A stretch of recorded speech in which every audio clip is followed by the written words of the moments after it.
Summertime has come and gone. Leaves have fallen from the tree. Rain is falling from the sky. Time has come to say goodbye.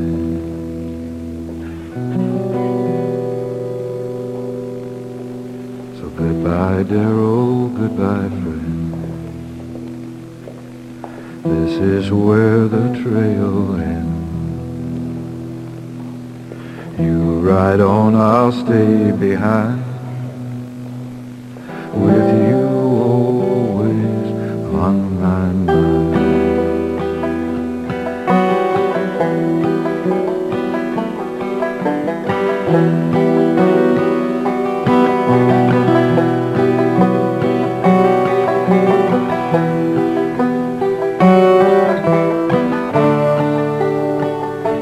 I think of you all the time, Derroll. Wish we could play together one more time. Or we could just sit down and reminisce about the good times we had. Because they were the best of times. And thank you for that. Thank you, my friend. I love you. And I'll always be with you. As you are with me.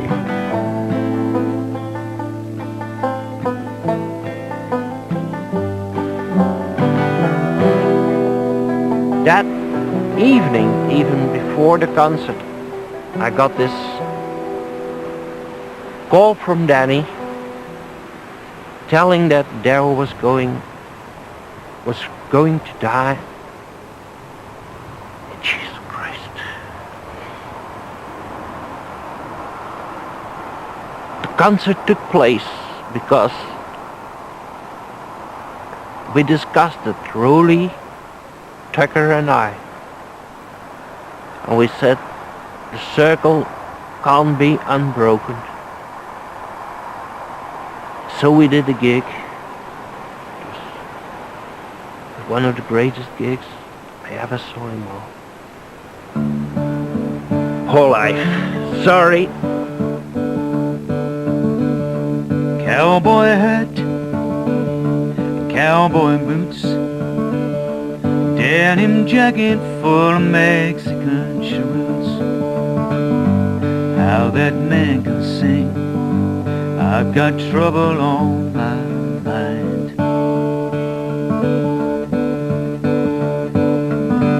It's good to know that he's a friend of mine.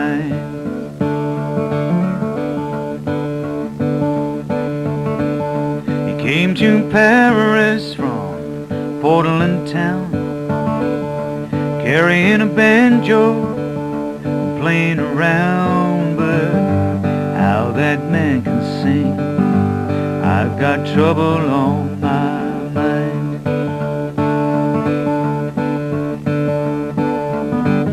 It's good to know that he's a friend of mine. I saw dear Derroll lying there looking really bad. And I sat next to him and held his hand, you know, that hand with all the tattoos on. And he opened one eye. He calls me Ali, the only person I know who calls me Ali. And he said, oh, hi Ali, how you doing? I said, well, I'm fine, how are you? He said, well, not so good. I got this machine that helps me breathe. I've got diabetes. I've got this metal contraption on my leg. But apart from that, I'm fine.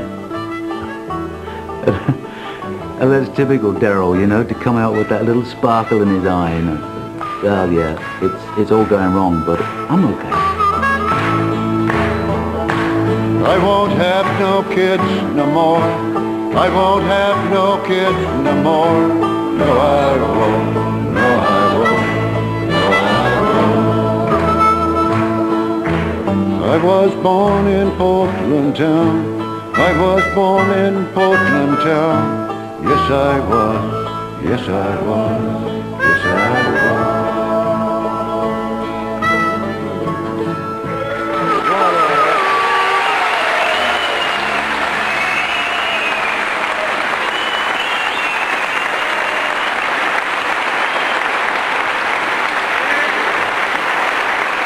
I hope you enjoyed it and had a good time. And I'll see you next year because I decided to become 65 again.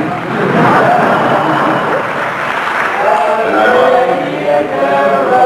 Happy birthday to you.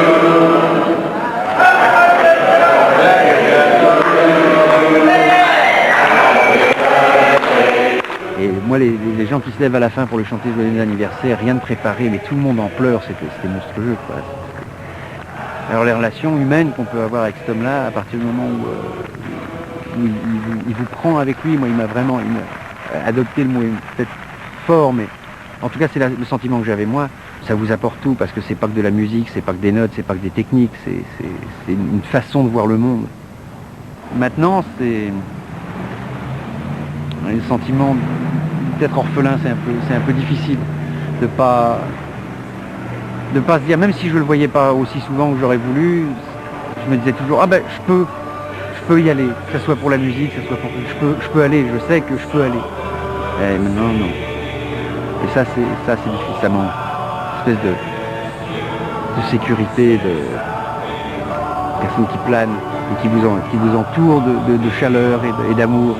Ça, c'est rare dans une vie de rencontrer quelqu'un qui vous donne ça et qui vous demande rien.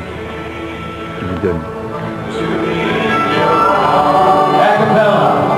It's good to see you, so good to see you. Oh, how I missed you since I've been gone. As I crossed the oceans, traveled through many lands, it's good to see you, to be in your home. Let's say it, come on. It's good to see you, so good to see you. Oh, how I miss you. But then we'll wipe all that off. But I'll tell you something. You know, for example, when you're working the stage, and it's the same thing as this. In another, like here you're alone, you're just working by yourself. On the stage, of course, you got the audience. But what you're doing on the stage is the same thing as this. You're like a conductor of an orchestra. The audience is the orchestra, and you're conducting them. And you do this, and they cry. You do that, and they laugh. The whole thing, you build like that, see? Well, it's the same thing with painting. You build here, you build there. It's all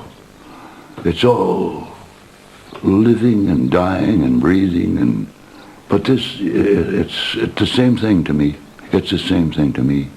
Now let's see what kind of a pink I can get here. Fool around here a little bit, and maybe turn out to save them.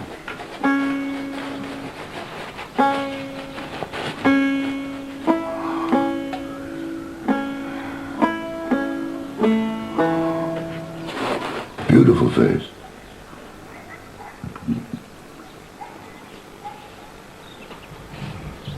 I hadn't counted on that one. Hadn't thought of that yet.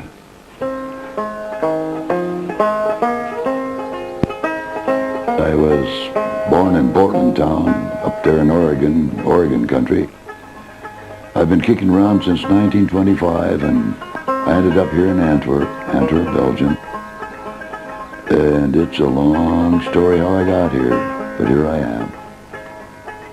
Well, the curtains of night harken back by the stars, and the dewdrops from heaven kiss the rose.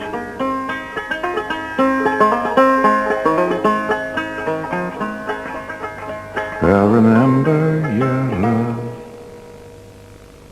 remember your love. I'll remember your love very much. It's so wonderful in Antwerp, you know. I go to these old places and I can sit there and go back, you know, in my imagination. And it's like yesterday, really. When the curtains of night harken back by the stars, and the beautiful moon touches the sky. Almost.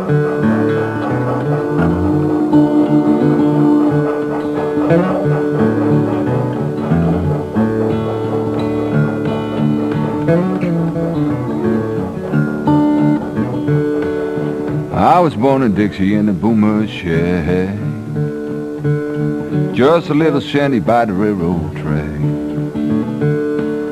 The humming of the drivers was my lullaby. Freight train whistle taught me how to cry. Freight train blues,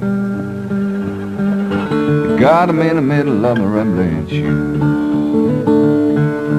Freight train blues, you got 'em in the middle of my rambling shoes. I'm old enough to quit this rambling round. But you can imagine how it could be if the cat was playing it right, see? Because it's like really playing an instrument. Freight train whistle sends me on. Because it can make it like he's doing, but go on. Freight train blues, But further. got 'em in the middle of my rambling shoes. Freight train. Most beautiful sound I ever heard. Really, no kidding. Especially when you're a little kid going to sleep at night. Oh, la la.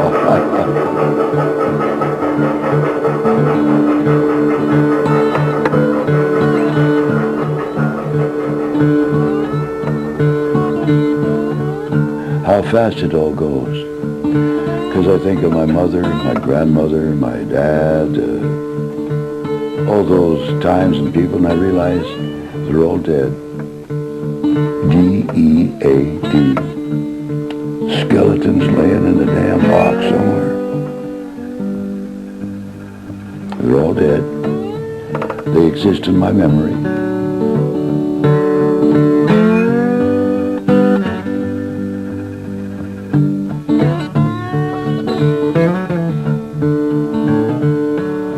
Daddy was a fireman and my mama did. My real dad died when I was a little boy, about 3 years old maybe. Sweetie was a brakeman and it ain't no joke. It's a shame she keeps a poor man broke. She was very beautiful, my mother. Oh, la la, she was so proud of that. And she married George Adams, a real Western gentleman. My grandfather Adams died at 95 when I was 13 years old. And that takes him back to about 1843. I asked him one time, did you carry a six gun, you know? He kind of looked off. And he said, no, he said, I carried a sawed-off shotgun under my coat. A sawed-off shotgun. My grandmother, she came out from Arkansas in a covered wagon to Oregon.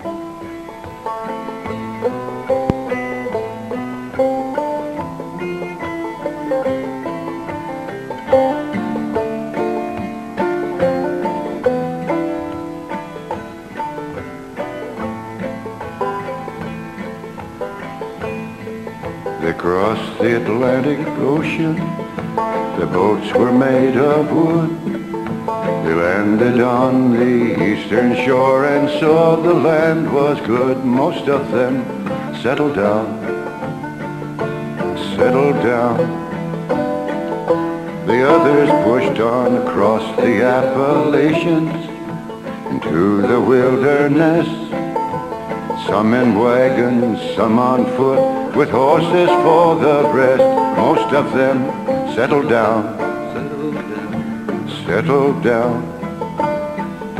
The others pushed on across the Mississippi, about a mile wide, to face... My mother read in a book, there was this dashing, sword-swinging, horse-riding captain, and his name was Captain Derroll. And my mother, and I become Derroll. And maybe in her eyes, in a certain way, Captain. And she raised me as a gentleman.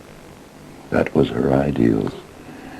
And it was terrible for me because she would just get these pictures of young students in England or somewhere with short pants, and that's the way I had to dress. But can you imagine? You're living up in the mountains of Idaho, and you got to go to school dressed like that. I don't know. Portland, Oregon in 1925, and it was like the last outpost of the Old West. But that's was like it was in those days. The whole ideal. Like a woman smoking a cigarette. Good Lord, you know. She must be a prostitute. It was like that. Those 20s and gone up to the 30s was also the time of the Depression. And it was really something. I can remember our cupboards empty. You open the cupboard and there was nothing, no packages of corn or whatever, you know, there was just nothing there, just dishes. And I was out selling newspapers and magazines. I don't remember what I got, not very much, but I'd bring the money home. And so my mother could get a bag of flour. George Adams. He started studying nights to become an engineer, and then he got a job on the Bonneville power line. So we started getting enough money into, and we bought our first car, 1930 Chevrolet.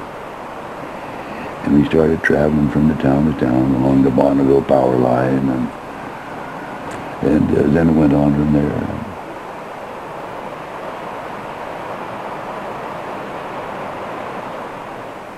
But my home was in the back seat of a car.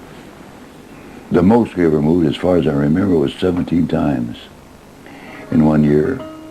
But it was the saddest thing because you'd make friends, but you know you got to tell them goodbye, and you know you'll never see them again. And that was my trip. My home was the back seat of the car. Then with I played a harmonica, and I'd sit back there, and some of those melodies that I made up when I was a little boy later turned into songs.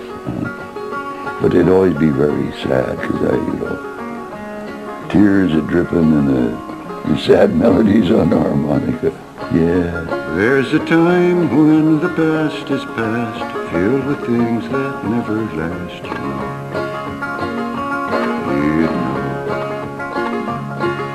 The freight train's far away cry becomes a song, and there's the sky. Spring always comes again. In that old town at Christmas time, filled with kids and they all were crying. They had no place to go.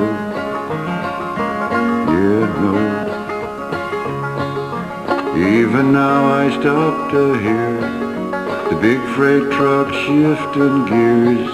They tell me what I want to know. I ended up in the Navy in the war, and the stories were unbelievable, you know. Really, truly, there's just nothing to say. But it just tore me to pieces, There was this one guy, and he said that a black guy was working on the road. And so the black guy knocks on the back door, and the father opens the door, and the black guy asks for a drink, if he could possibly have a drink of water, sir. So the guy said, okay. And he took his little son with him. who was my friend on the ship, and he got his shotgun, and he said, I'm going to show you what you do with these black sons of bitches, or whatever he said. And he took him back there, his little boy, and took his gun and shot the fucker off his porch. Bam, and killed him right there. For the little son to see that's what you do when one of these black sons of bitches come knocking on your door, see. But did you ever think anything like that in your life, you know?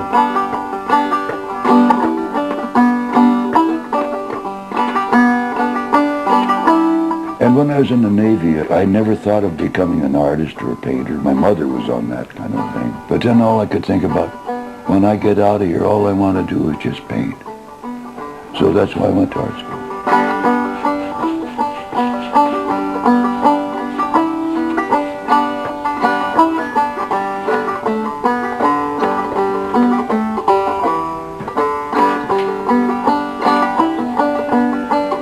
And I was thinking in terms of not so much being an artist myself. I didn't think I had that kind of ability, but I thought I could be an art teacher.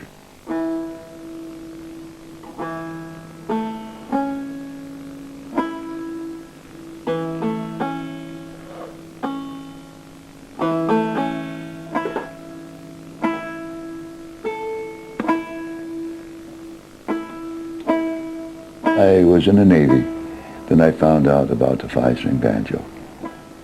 I was with a bunch of Southern guys, and I was describing one time with, oh, that's a 5-string banjo. Uh-huh. So as soon as I got out of the Navy and got back home, I got me a 5-string banjo.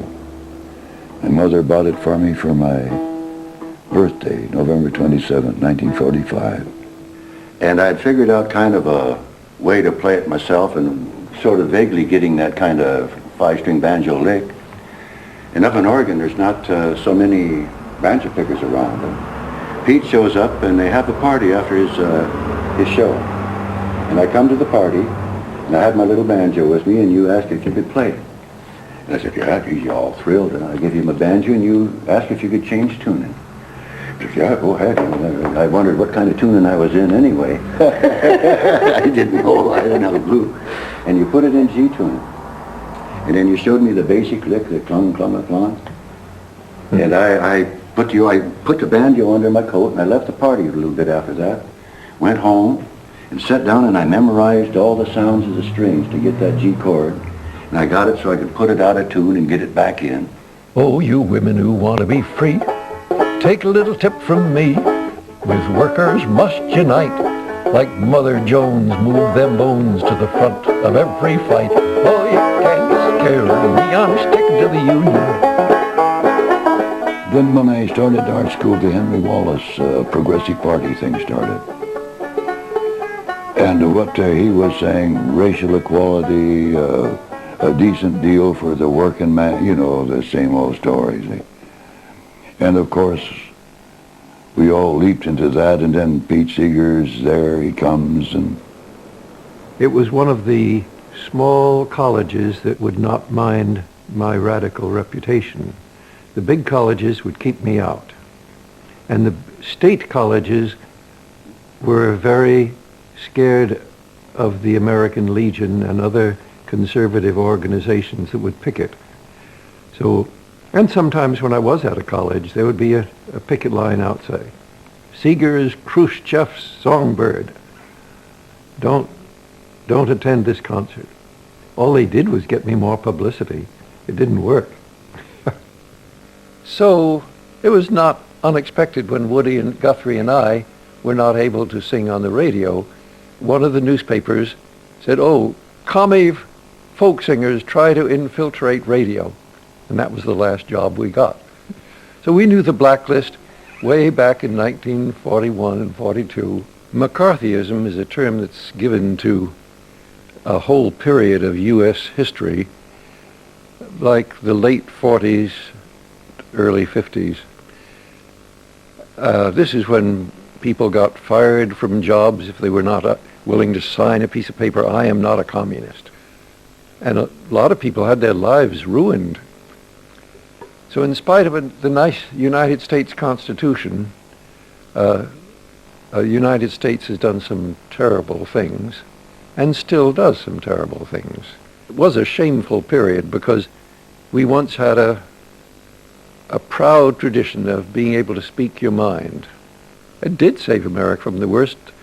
That's why I didn't go to jail. If it hadn't been for the First Amendment to the U.S. Constitution, I would have been sent to jail because I was not willing to cooperate with a congressional committee called the House Committee on Un-American Activities.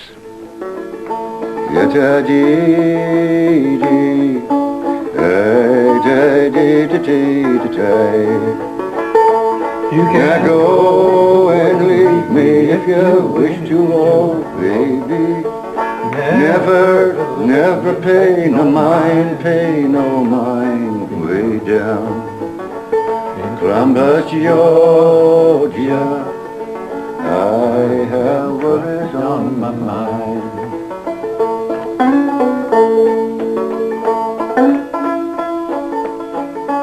When I was going to art school, there was the most beautiful young lady I think I'd ever met in my life. So the two of us figured we'd go down to Mexico and paint down there, and she'd go to art school, and when she got paid, we could keep a ride home. We'd be nutty, wild painters. And we got as far as San Diego. And she was pregnant. So that was the end of Mexico. I drove from Max Factor to the big beauty place there. You have a helper on the truck, and that was a guy by the name of Sid Berman. And one day we're unloading the truck, and I'm singing this old folk song to myself, humming along. And Sid says to me, he said, where'd you learn that, see? And so I told him, well, I play a 5-string banjo a bit and sing these old songs. And Sid said, hey, you got to see this guy, Derroll. He's an incredible banjo player and singer, and quite a wonderful character. And just by coincidence, Sid Berman was into the folk scene there in Hollywood. And then that involved Will Geer, Pete Seeger, Woody Guthrie, all of them, see. We lived up there in Topanga Canyon, a place where going up in back of Hollywood was this Topanga Canyon, beautiful place. Will Geer was, to me, one of my heroes. Know Will Geer from the grandfather in the Waltons. He played in that series of Waltons, the grandpa. And he was the old bear hunter in Jeremiah Johnson. Will was blacklisted, and it was 10 years before he really was able to work. And so it was very serious, so I started looking around for a place and where we could be, the family. And I ran into somebody who lived in Topanga Canyon. And so I came out here and I thought, oh my God, this is it. This is where we should be. Because Will was a botanist. He would be able to plant stuff. And behind his place, he had carved out from a Greek theater. And there was a tree there with a rope hanging down. And he was having Romeo and Juliet. But all the big directors and producers and everything coming up there sitting on this to watch Romeo and Juliet done in the tree. That was Will. Really, he was great. And it was a wonderful time.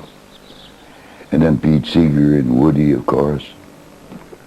Will Geer really, truly loved Woody Guthrie. I don't want your Rolls Royce, mister. I don't want your pleasure yacht.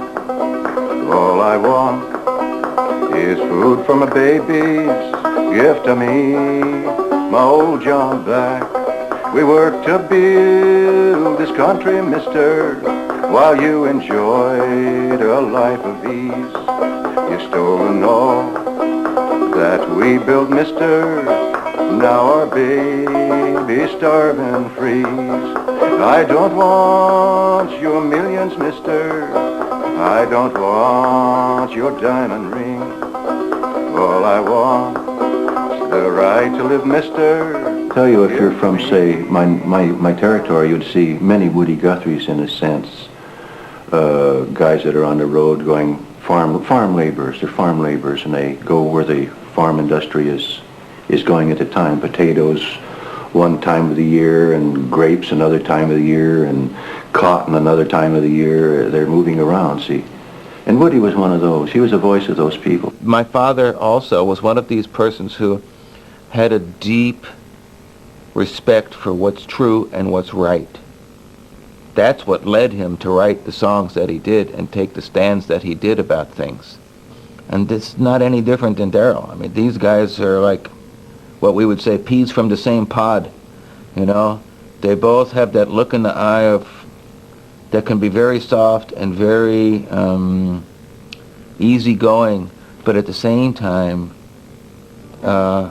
neither of them would stand for a lot of bullshit. They like what's real.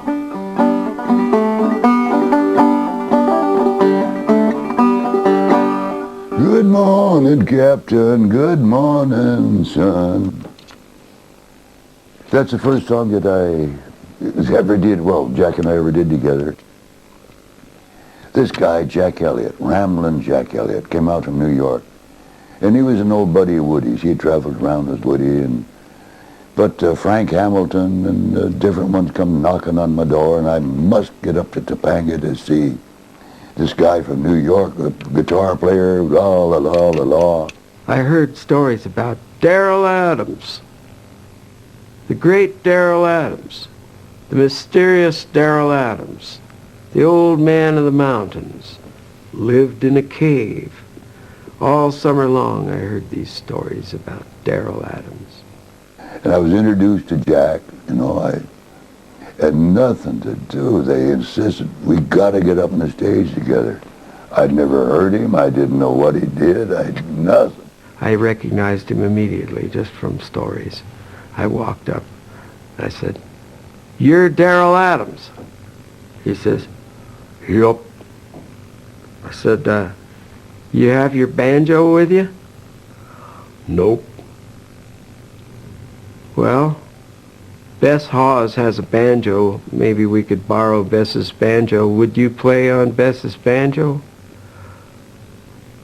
"Don't see why not." So we went up, and when we were going up, I said to Jack, "Do you know Mule Skinner Blues?" "Yup." Well, we were, you know, by this time our conversation was getting along so well. I knew that we were going to be friends for life. Good morning, Captain. Good morning, son. Good morning, Captain. Good morning, son.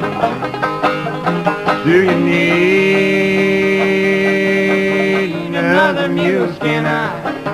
I heard Jack Elliott and Derroll Adams play together, and I thought that they had been playing together for months and months or years and years because they sounded so good together. I found out afterwards they had only met the week before. He met this movie actress. They fell in love, and so they were going to get married. And I was best man at the wedding. I played my banjo, the wedding music.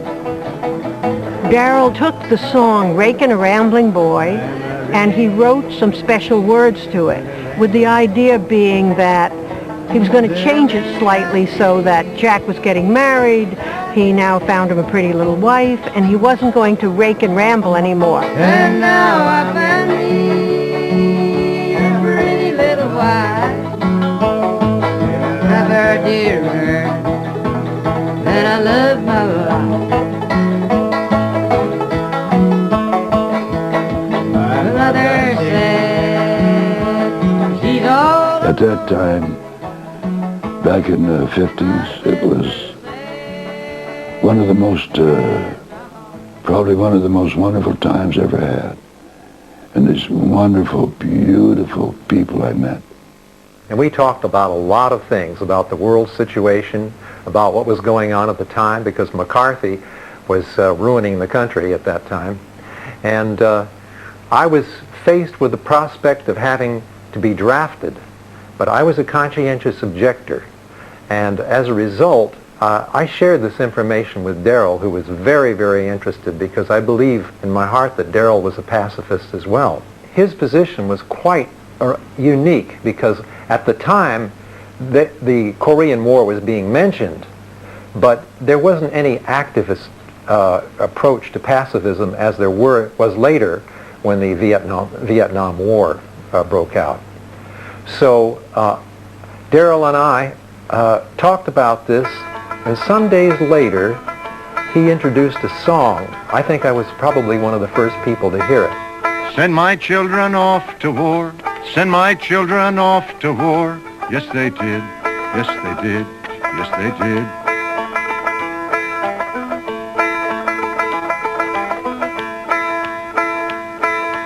Killed my children, 1, 2, 3. Killed my children, 1, 2, 3. Yes, they did. Yes, they did. Yes, they did. And the most terrible thing, lost them in a war. Well, all wars are. You hear about World War I, you know, you scratch your head. Some emperor up somewhere gets angry at some other thing, and here we have World War II and millions of people die. The important thing was the feelings of the song, that the song put across this terrible stupidity of war. And Shirley and I were both involved in the C&D movement, the campaign for nuclear disarmament, and we sang at a lot of meetings. Murdered my children, 1, 2, 3. Murdered my children, 1, 2, 3. Yes, they did. Yes, they did. Yes, they did.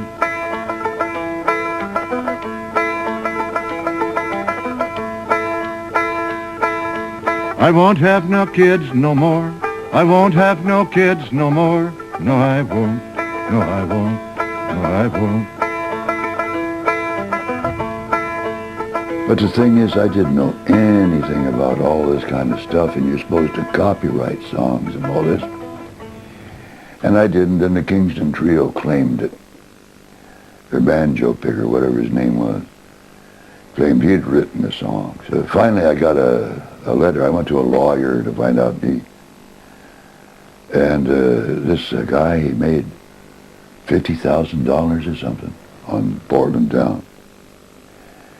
And he wrote to me that he was very sorry, but he couldn't give any of it back because he had to spend it all to fight the lawsuit.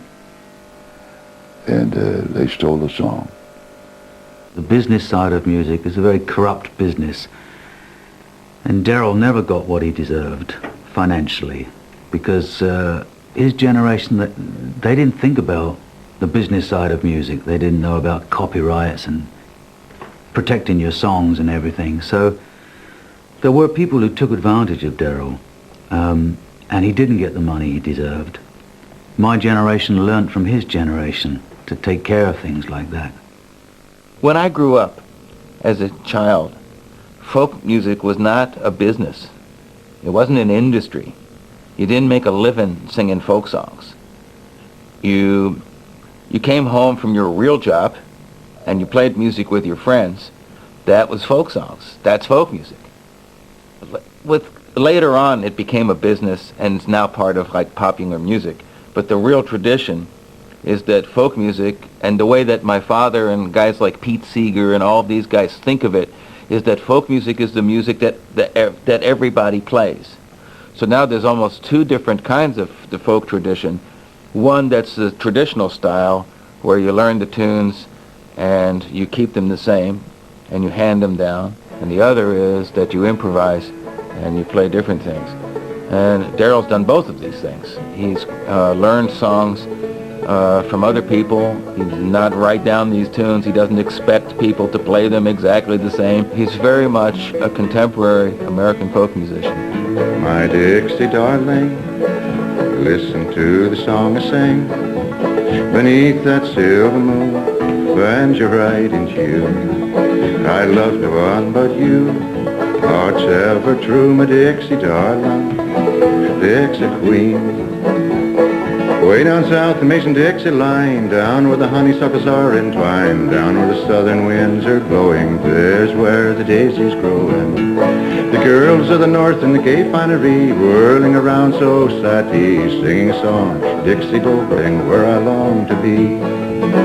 My Dixie darling, listen to the song I sing, beneath that silver moon, and you're right in tune. I love no one but you. Oh, it's ever true, my Dixie darling, Dixie queen.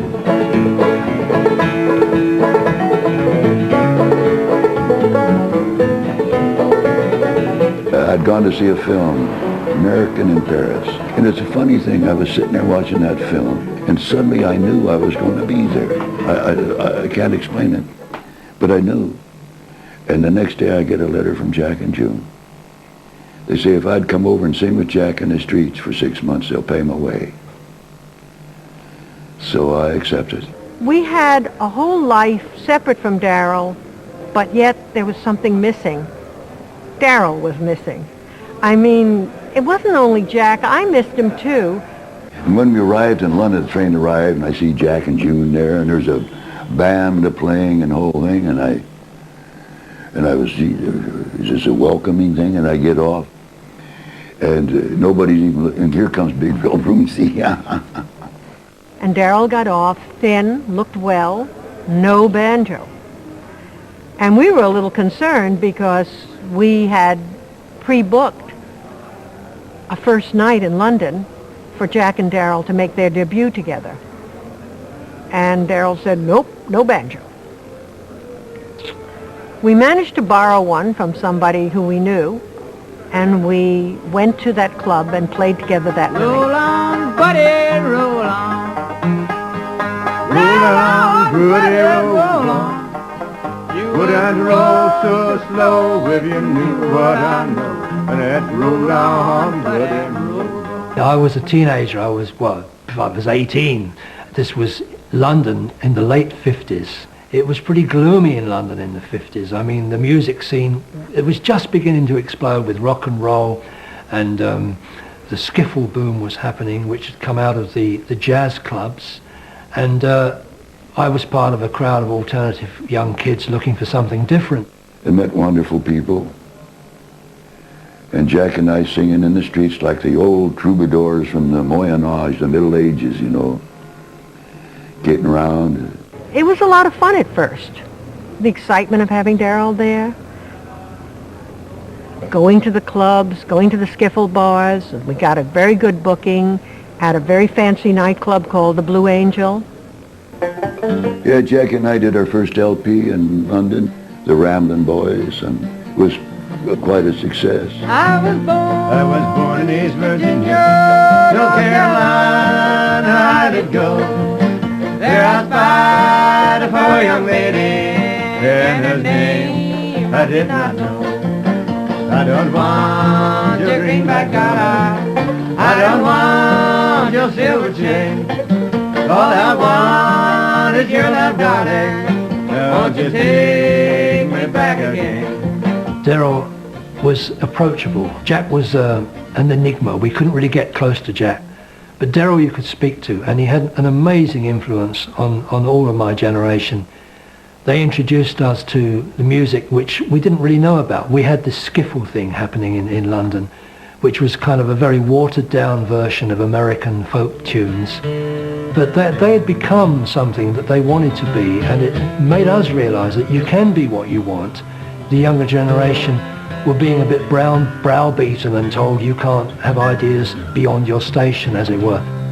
The man with the banjo is singing, his face lined with laughter, not age. His biggest success was survival, and a watch from the side of the stage.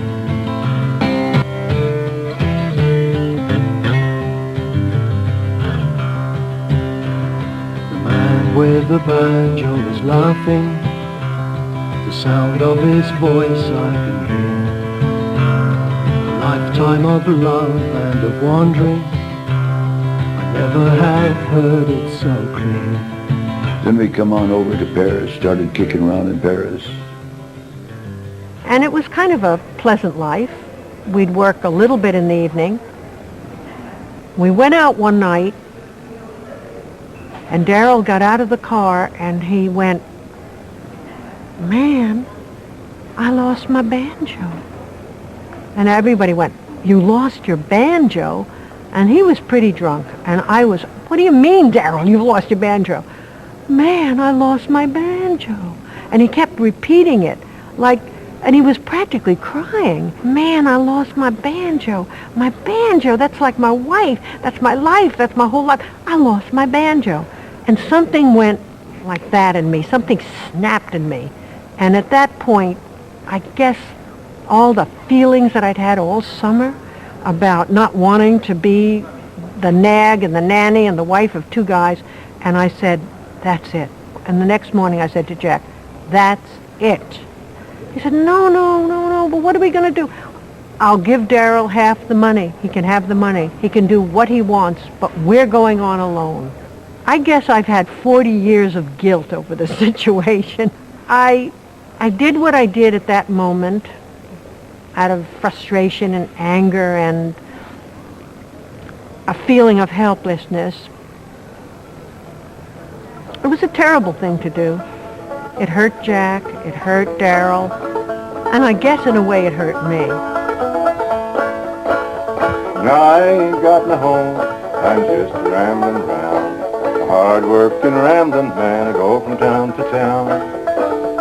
The police make it hard wherever I may roam, and I ain't got no home in this world anymore. Now the farming on the shares, and always I was poor. My crops I put into the banker's door. And then Alex Campbell and I started busking around together, and we got a job up in the Café Contestation. Il faisait froid. Et tout à coup, je vois deux hommes dans la fontaine, en train de rigoler, pas à poil mais presque. Ils avaient gardé leur chapeau de cow-boy. Quand j'ai vu ces deux hommes, je me dis, mais merde, ce sont des clochards ou quoi? Je suis allé vers eux et je leur dis, vous en prie, il fait très froid, vous allez me prendre un rhume. Là, j'ai eu un grand éclat de rire, c'était Derroll. Il m'a dit, on est chanteurs tous les deux. Vous chantez où? Ben, on chante pas à Paris. Ben, vous êtes chanteur, vous ne chantez pas? Non, on essaie de chanter. Je dis, bon, moi j'ai un petit endroit qui s'appelle la Contrescarpe. Est-ce que je pourrais vous passer en audition? Ils sont venus tous les deux, en cow-boy, quoi. Si bien que toute la place, voyant ces cow-boys américains arriver, j'ai dit, ça y est, le Far West vient ici. Bon, j'ai écouté Derroll Alex, une chanson, je dis, bon, ça va, est-ce que vous pouvez passer?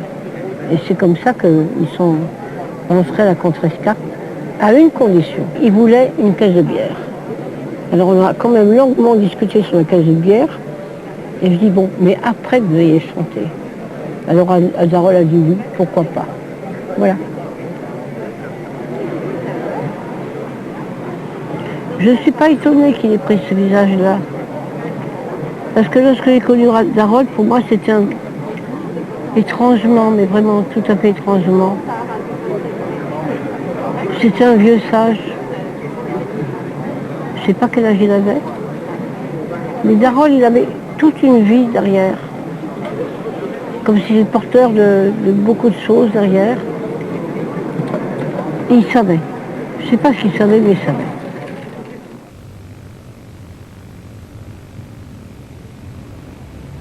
Quand j'ai rencontré Derroll pour la première fois, il était comme ça exactement. Un peu plus éveillé quand même.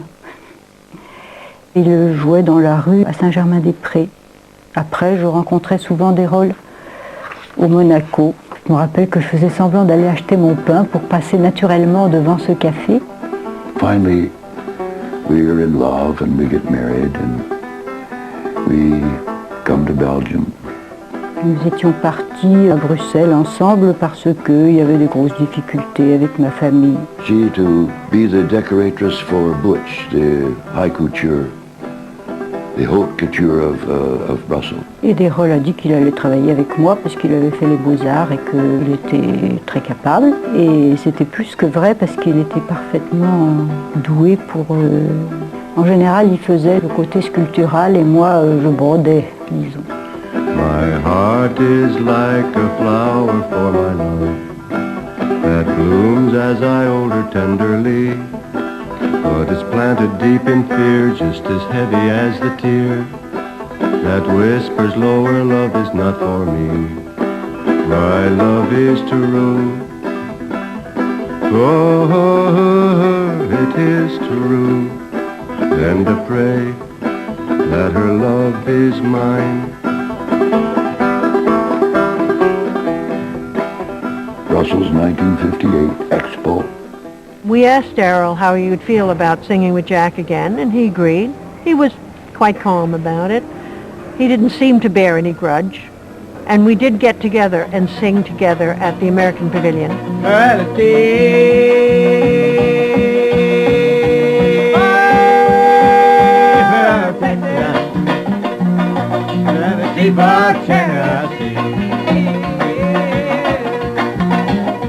It was that time that I run into the Welkom Café for the first time, which I think is probably one of my most beautiful experiences really in my whole life ever had.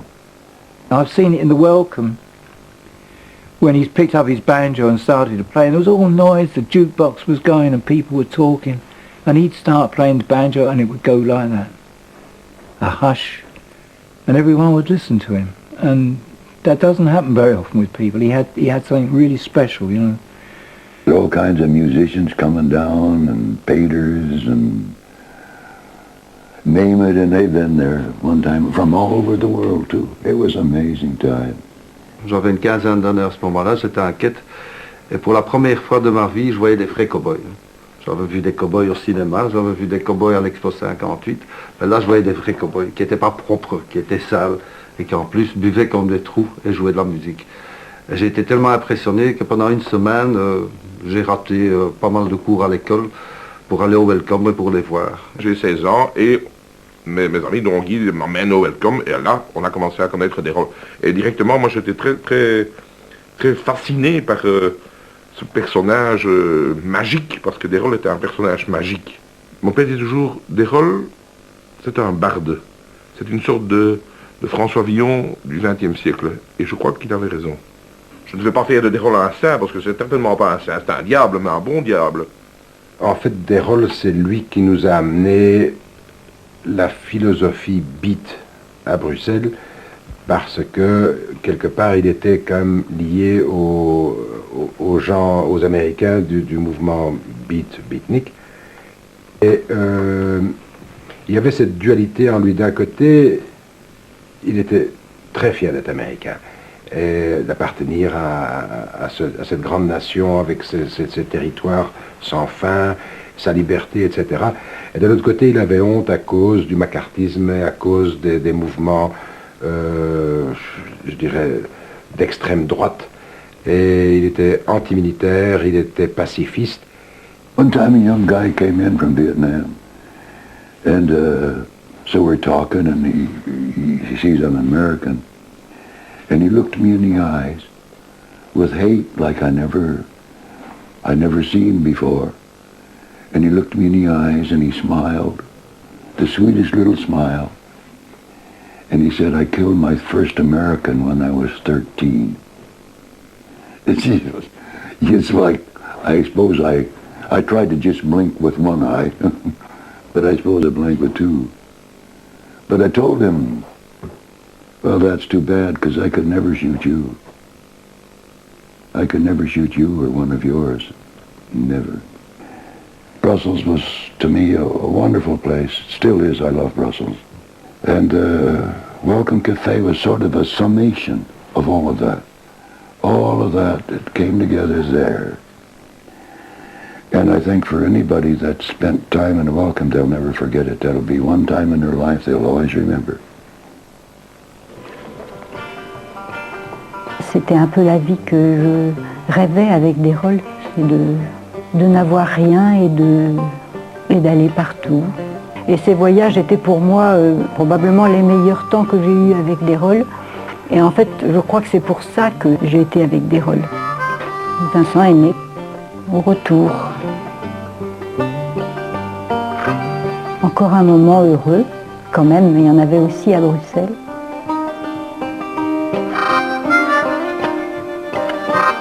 People like you and I, trying to stay alive, pay the bills, see that the kids can have shoes for winter. Hope they can, buy food for the month. Hope they don't lose their job, paying the bill, paying the rent. Looking for a job and running all around to find it. Paying the bills, a hassle all their own. I had a job and we were doing all right then. Still paying the bills, they hit us to the bone. Wonder where's a place you can make a living where you don't have to worry about paying those bills. Preacher says there's lots Plus tard, la vie commençait à être un peu difficile, je crois.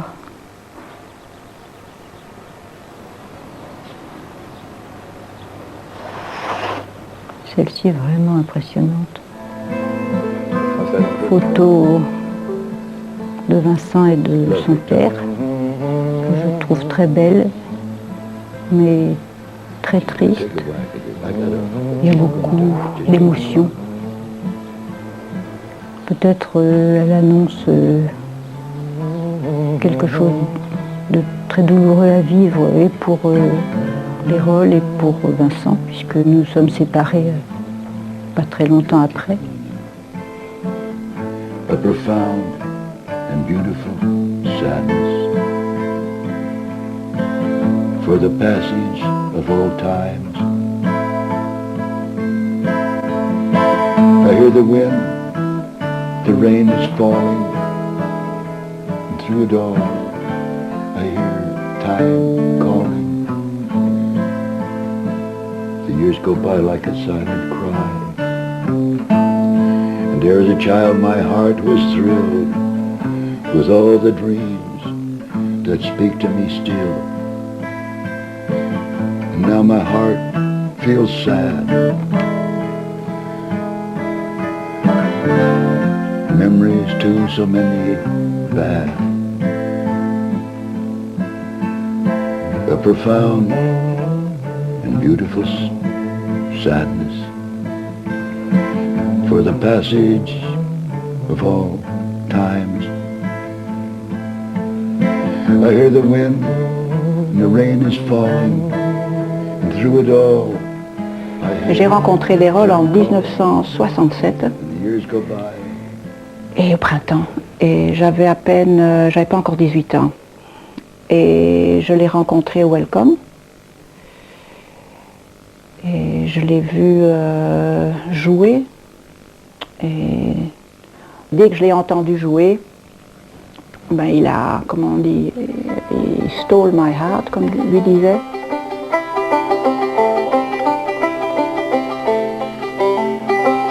I found in Danny the most kind, nice, decent person I'd ever met in my life, to tell you the truth. And she sure had my heart.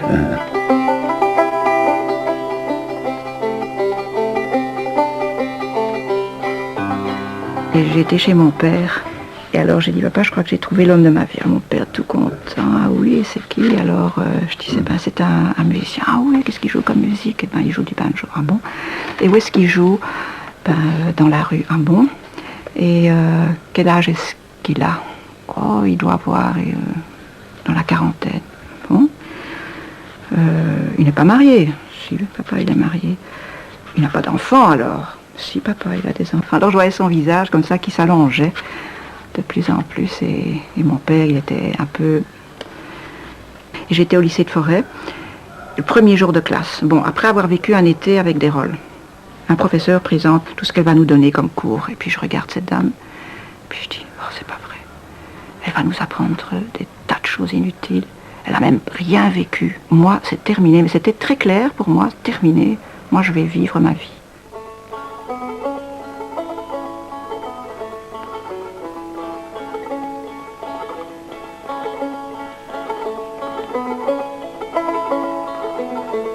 On a été arrêté dans la rue et ses papiers n'étaient pas en ordre, alors ils lui ont dit tu dois quitter la Belgique. Mais c'était tout à fait illégal, ce qu'on lui disait. C'est pas un policier comme ça qui peut...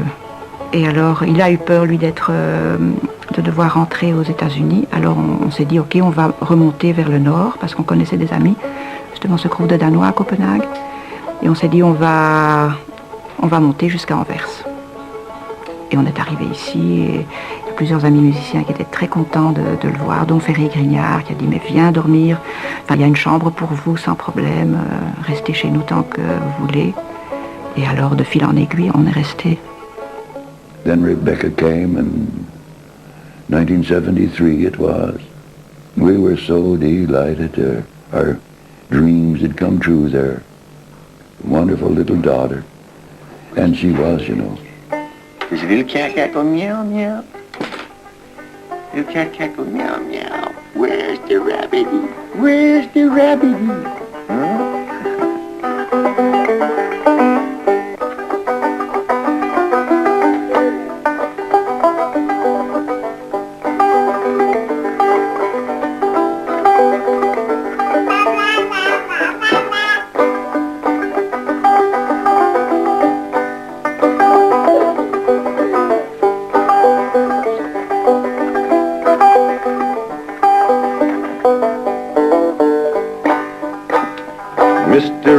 Mr. Rabbit, your feet's mighty long. Yes, bless God, been a put on wrong. All your little children gonna shine, shine. All your little children gonna shine out long. Mr. Rabbit, your fur's mighty gray. Yes, bless God, been a put on that way. All your little children gonna shine, shine. All your little children gonna shine along.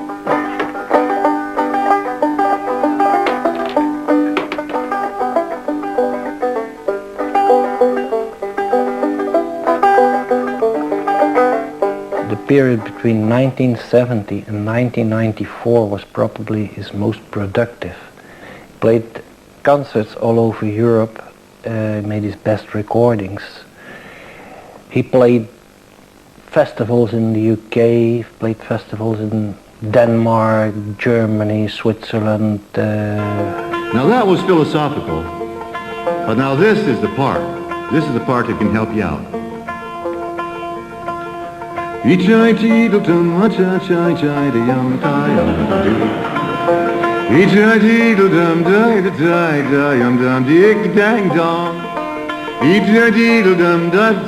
and I wouldn't even watch. Well, I'd just sit still 1,000 years and rest myself by God. Dum dum dee. Quand Derroll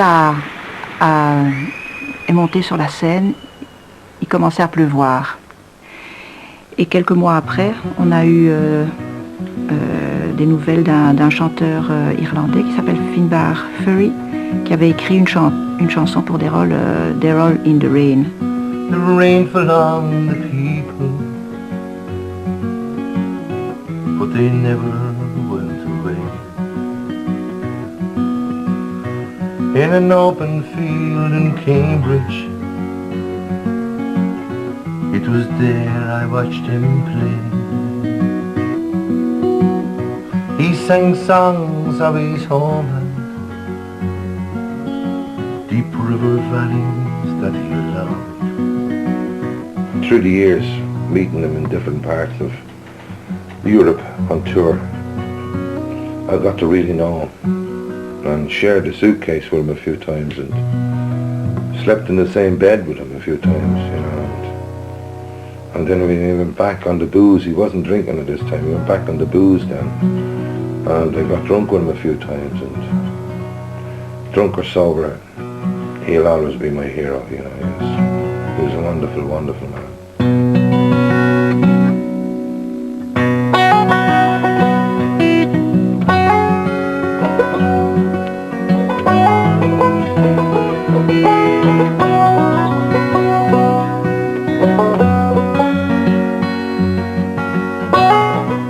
Rebecca était très petite, ça n'avait même pas marché quand on était la première fois en tournée. Bon, elle avait quelques mois, j'avais mon sac à dos avec les biberons et tout ce qu'il fallait pour la soigner. On l'amenait au concert et quand Derroll avait un endroit où se rafraîchir ou déposer son banjo. Rebecca était fatiguée, on mettait son grand manteau par terre et puis Rebecca se reposait là sur le manteau de Derroll, bien gentiment, était adorable.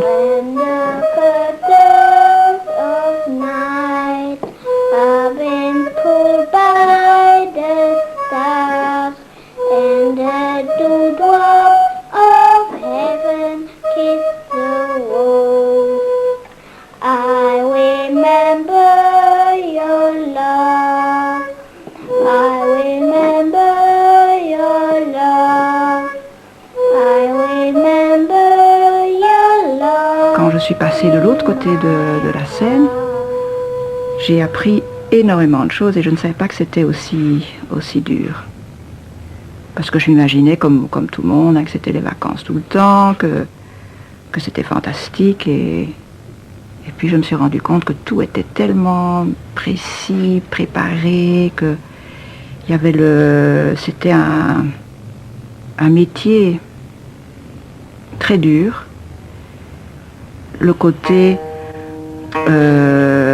émotionnel, les angoisses. Parce que finalement, Derroll jouait seul. Bon, il est là seul en face au public et aussi la personne qui est sur la scène doit essayer de comment est-ce que je peux dire, d'attraper les vibrations ou comment est-ce que je peux dire, les vagues qui se forment dans le public. Et alors répondre et puis il y a quelque chose qui se passe, et qui se construit ou qui se détruit aussi. I was walking down the track, I got tears in my eyes. Well, I'm trying to read a letter from my home. Les moments durs. Et les moments durs aussi, les angoisses avant les concerts. Parce que comme petite fille, j'étais là toujours avec lui, comme un deux, quoi. Je sentais ce qu'il ressentait, quoi. Maintenant, je suis en train de parler français. Oui, mais ça fait rien. Flamand. En ik voelde alles wat mijn papa voelde, avec E.T. dans le film, quoi. Ils sont à deux, ils se sentent tout à fait liés. Et j'étais là, lui il allait sur scène, moi pas, mais je sentais, j'étais toujours angoissée. Je voulais tellement que tout se passe bien, que les gens étaient contents, que c'était un show vraiment très bien. Et puis je me souviens aussi, quand le public était en train de parler ou faisait des bruits, j'étais là. Je m'étais là. Et une fois, c'est passé comme ça, à l'Olympia ou quelque chose à Paris. Je ne sais plus où c'était, mais tu es montée sur la scène, tu as pris ta petite chaise. Ça c'était au Danemark. C'était au Danemark. Je me suis mise sur la scène avec sa sur petite chaise, avec une figure vraiment très... Je regardais tous les gens qui étaient en train de parler, quoi. Et il faut dire que c'est vrai, moi je ne me suis pas rendu compte que tu prenais ça tellement... Je savais que tu suivais profondément tout ce qui se passait, mais je ne savais pas que tu avais... Parce que Derroll est tellement émotionnel aussi, il est tellement... Tu sens tout ce qu'il sent, tu ressens tout ce qu'il sent. Down in some lone valley, in some lonesome place, I wish no better pastime than to be with my sweet. But she says she won't have me, so that I understand. She wants some freeholder where I have no land.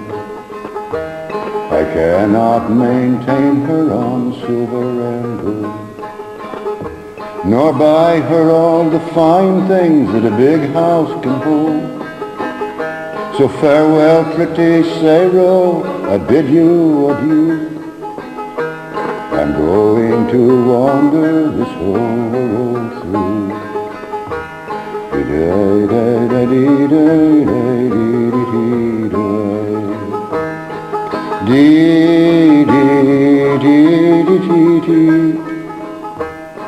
The European folk and acoustic music scene should thank the Lord that instead of going home with Jack in 1960, Derroll decided to stay here, and that's how he became the godfather of the European acoustic music scene. I wrote this song for Derroll And I find it in this old diary of mine from 1966. And I realized that I remember why I wrote it. Derroll and his wife Danny had invited me to visit them in Belgium, but I was becoming famous by then, so I couldn't come. So I wrote a song. So the song goes to Derroll when I couldn't go to Belgium.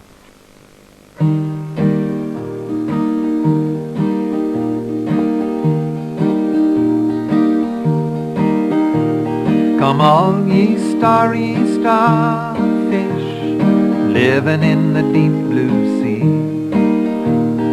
Crawl to me, I have a proposition to make thee.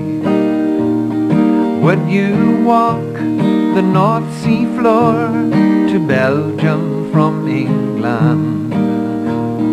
Bring me word of the banjo man with the tattoo on his hand.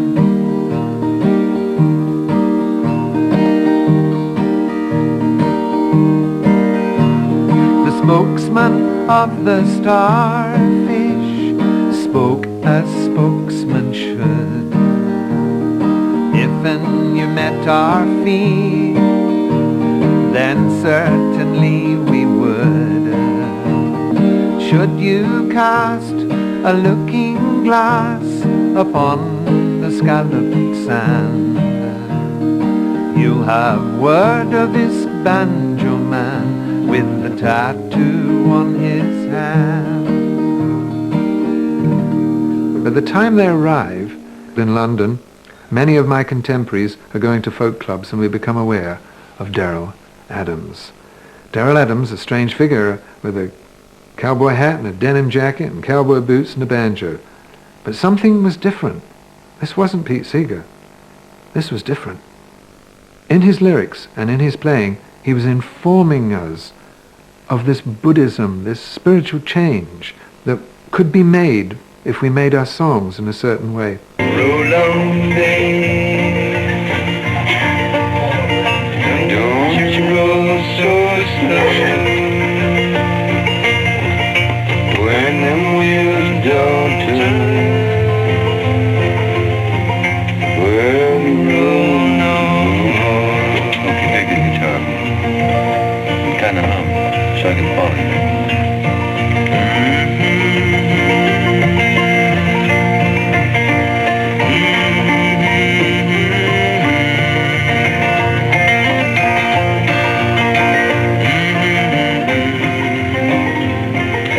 And Donovan hired me to play the banjo on his next record. Then I went to the session at over there in Soho, and I met Donovan, and I heard what they were doing. And it was fine, really. He was a fine young man, and he was doing good, and he was singing well. I became his pupil. Just as Dylan was the pupil of Woody Guthrie, Derroll Adams was my master. And I traveled with him for a year, in his clubs, out of the clubs, into my hotels, out of my hotels, and I learned techniques. So what he brought to me personally, if you listen closely to my work, the way I touch the guitar is the way Derroll touched the banjo. And so I owe so much to Derroll Adams. These guys brought a certain kind of music to, a certain kind of American music and American tradition to Europe that had really not been seen before. This is called older folks' dancing. You do it sitting down. Willie Moore was young, he was scarce 21. Jesus, when he tortured a damsel fair, and her eyes were like two diamonds bright, and raven black was her hair. And raven black was her hair. Willie courted her both night and day, till to marry him she did agree. But when they went to get her parents' consent, there was an aura around him. He was this very, very special man. Not only on stage, you know, he always linked his songs with some good stories, and people loved these stories. But they loved it because the way he told them these stories, there was a lot of laughter, there was a lot of smiles. These old folk songs, you know, some of them are kind of ridiculous. This is one of them. well, just listen. So, okay, he climbs on his horse and he goes there, clumpty, clumpty, clump, and pretty soon he sees a campfire glowing, you know, and the moonlight's shining, and holy cow, and he hears a guitar playing, and he hears his wife singing. Ha-ha. So, whoa, horse, he pulls her down to a stop, and he climbs off, and he walks over there to his wife, and he says, "My dear woman," he says to her, he says, "do you mean to tell me that you're willing to leave your husband, who you love, and your children and everything, for this gypsy guitar picker?" And she says, "Yes."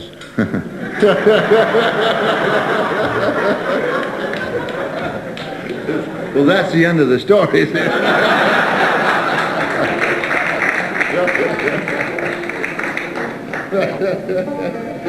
Well, you know.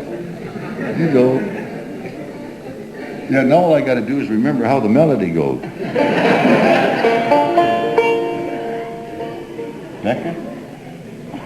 He was so concerned about everything, you know, but in a nice way.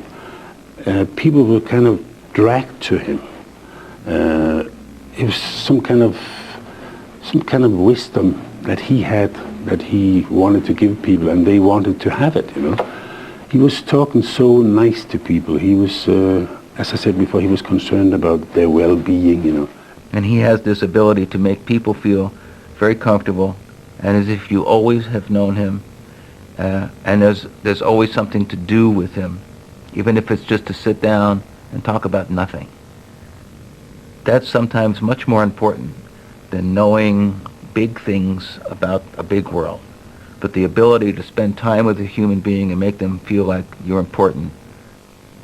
On se sentait écouté et directement, l'écoute allait directement au plus profond de toi. On comprenait ce que tu étais en train de vivre, et souvent des choses très difficiles. Et tu savais que tu pouvais lui en parler, qu'il allait avoir une ouverture comme ça, de cœur et d'esprit, pour essayer de voir ce qui se passe. There are a lot of people who, when they think of Derroll, do not think of him with a social dimension. But I always think of him that way, because he was one of the people who, even recently when I saw him, you talk to him, and if somebody says something that's not right or just wrong, he's not afraid to speak up and say what he thinks about something. And that, when a person is not afraid of, when a person loves the truth, then he becomes part of a social, he becomes a social being. Il a toujours été honnête vis-à-vis de ses valeurs de base. Et il ne voulait pas entrer dans la machine commerciale, ça c'est un fait. Il disait toujours que le fait d'être sur la scène et d'être ce qu'il était pour lui son engagement envers, pour les causes à défendre. Et que s'il y avait des grèves, ou s'il y avait si on lui demandait de venir jouer pour une cause, il était toujours d'accord. He's one of those guys who encourages other people to live their own dreams and to follow their own hearts on a personal level, not through the songs, not necessarily through the songs, but just in the way that he is and who he is. And I think that's very socially significant, because that's where none of these social movements happen just because people want to do something good for somebody. They happen because of a commitment that comes from your heart deep inside.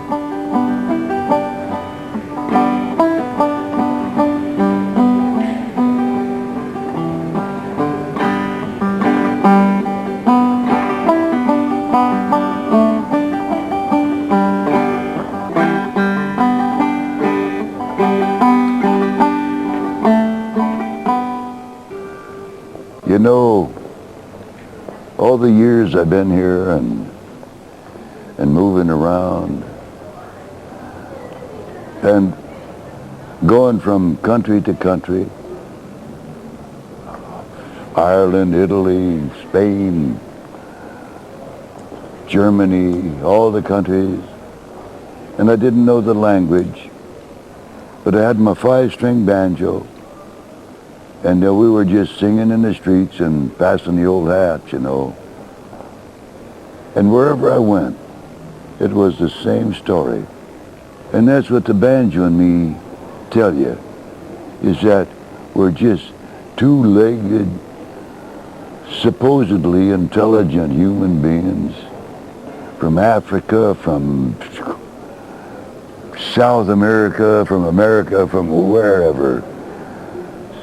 Spain, France, we're human beings together. And all of this ridiculous killing and it seems so wrong because we're all human beings together. You, me, your kids, my kids. We're human beings, folks.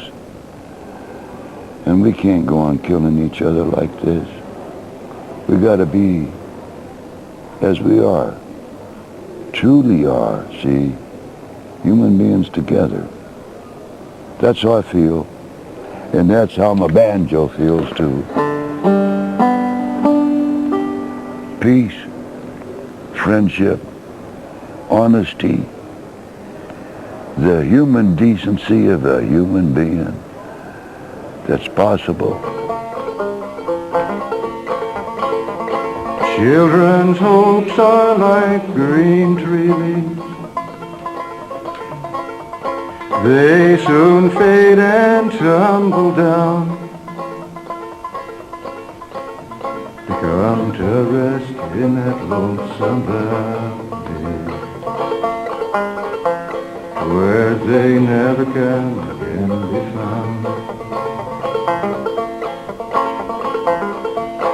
When played rain will be the music, played up on those falling leaves, way deep within that frost-white valley. Summer's gone and passed away. Children's hopes are like green tree leaves. They soon fade and tumble down, to come to rest in that lonesome valley, where they never can be found.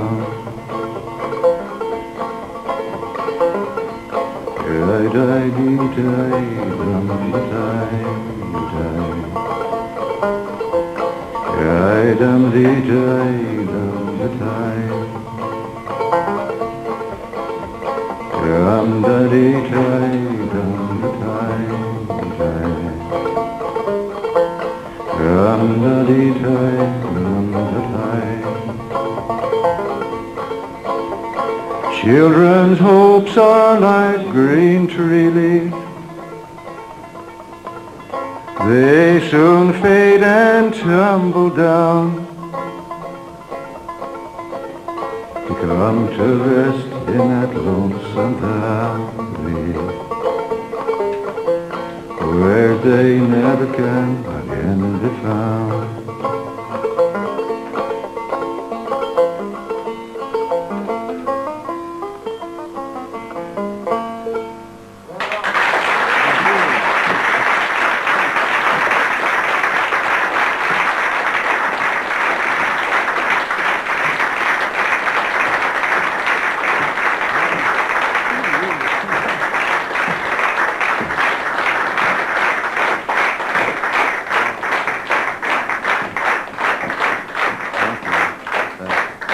Anyway, friends, thank you very much for coming this evening. I enjoyed myself singing for you, and I hope you enjoyed yourself too. Thanks for joining me in the last song. Bless your hearts. Don't melt away, and I'll see you one of these times. Keep it swinging.